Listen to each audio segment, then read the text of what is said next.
For 8 years, the ruling Democratic Progressive Party, or DPP, has pushed for Taiwan to say goodbye to nuclear power. Its goal for what it calls a nuclear-free homeland was originally set for 2025. But less than 2 months to go until that deadline, there's still one active plant, and signs of a rethink about how practical ditching nuclear power might be, with fossil fuels as the main alternative. One of the latest of these signs came in an exchange at the legislature Monday.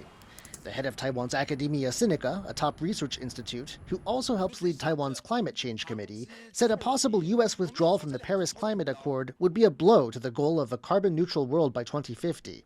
He said other countries will need to respond, and that means getting all the clean energy possible.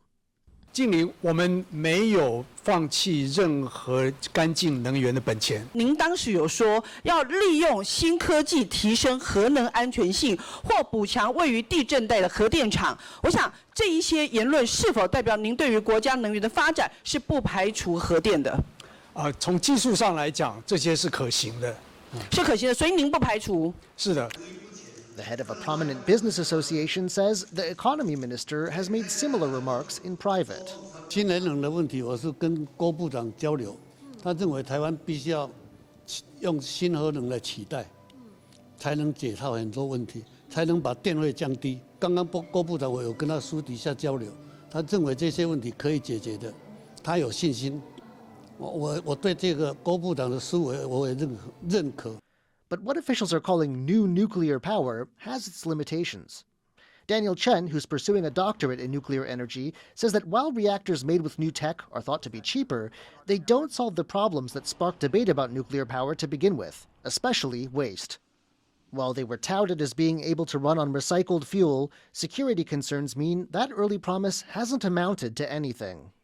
The technology that is used to separate out the plutonium from the spent fuel to be used in new fuel can also be used to separate out the plutonium to be used in nuclear weapons, at least in principle. And so a lot of the so-called Generation 4 reactors that had this feature kind of got eliminated. Still, the business community sees cheap, clean energy, old or new, as key to Taiwan's continued competitiveness. And so pressure on the government to change course isn't going away. Whether the ruling DPP is willing to do an about-face on its earlier nuclear-free campaign is another matter entirely. Eason, Chen, and John Van Trieste for TaiwanPlus.